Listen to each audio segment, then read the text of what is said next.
Selamat datang di Prisma Paradox. Hari ini kita akan menjelajahi sebuah fenomena unik yang mungkin sulit dipahami oleh banyak orang di luar India. Bayangkan sebuah negara di mana hewan ternak bisa bebas berkeliaran di jalan-jalan, dihormati layaknya dewa, namun juga menjadi sumber konflik dan perdebatan. Ya, kita akan membahas tentang sapi suci di India. Di negeri yang dihuni oleh lebih dari 1 miliar jiwa ini, sapi bukan sekadar hewan ternak.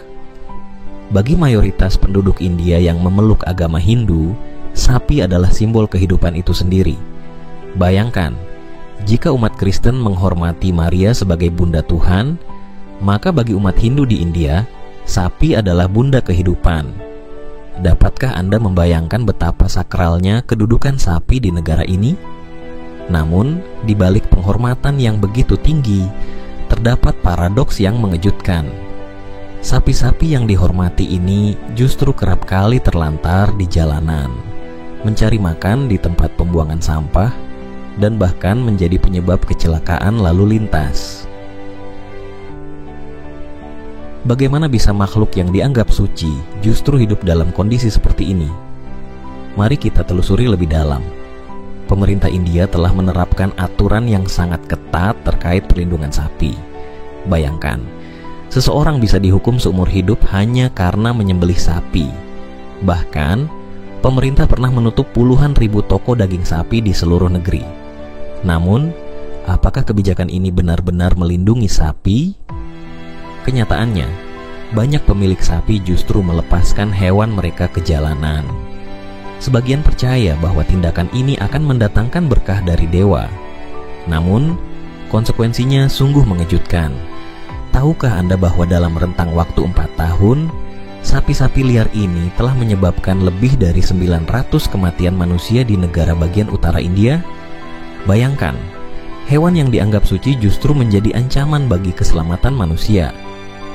Lantas, bagaimana pemerintah menangani masalah ini? Di beberapa daerah, pihak berwenang bahkan harus menempelkan stiker yang bisa menyala dalam gelap pada sapi-sapi liar. Tujuannya agar pengemudi bisa menghindari tabrakan dengan hewan-hewan ini di malam hari. Bukankah ini menunjukkan betapa seriusnya masalah ini? Namun, di tengah kekacauan ini, terdapat sisi lain yang menarik. Tahukah Anda bahwa pemerintah India juga menyediakan rumah jompo untuk sapi? Ya, Anda tidak salah dengar.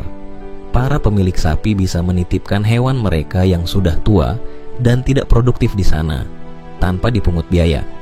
Bukankah ini menunjukkan betapa dalamnya penghormatan terhadap sapi di negeri ini? Tapi tunggu dulu, masalah ini tidak berhenti di situ. Para petani di India harus berjuang keras melindungi lahan mereka dari serbuan sapi liar. Bayangkan, mereka harus rela berjaga di luar rumah di musim dingin hanya untuk mengusir sapi-sapi yang bisa merusak tanaman mereka. Dapatkah Anda membayangkan dilema yang mereka hadapi? Lalu, bagaimana dengan dampak ekonomi dari fenomena ini? Beberapa ahli berpendapat bahwa pemujaan terhadap sapi justru menurunkan efisiensi pertanian. Sapi-sapi yang tidak produktif tetap mengonsumsi sumber daya, sementara jutaan manusia di India masih berjuang melawan kelaparan. Bukankah ini paradoks yang menyedihkan? Namun, di balik semua kontroversi ini, ada sisi positif yang mungkin tidak terpikirkan oleh kita. Tahukah Anda bahwa kotoran sapi menjadi sumber energi yang sangat berharga di India?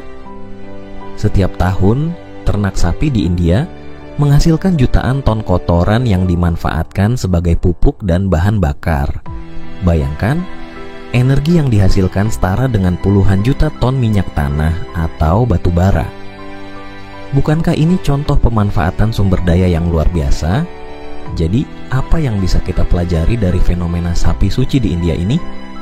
Pertama, ini menunjukkan betapa kuatnya pengaruh kepercayaan dalam membentuk kebijakan dan kehidupan sehari-hari suatu masyarakat.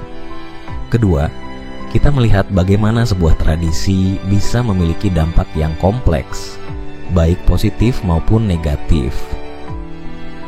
Saat kita mengakhiri perjalanan kita hari ini, mari kita renungkan beberapa pertanyaan. Bagaimana kita bisa menyeimbangkan antara menghormati tradisi dan menghadapi tantangan modern? Apakah ada cara untuk menyelesaikan konflik antara keyakinan spiritual dan kebutuhan praktis? Dan yang paling penting, bagaimana kita bisa belajar untuk memahami dan menghormati keyakinan yang mungkin sangat berbeda dari kita?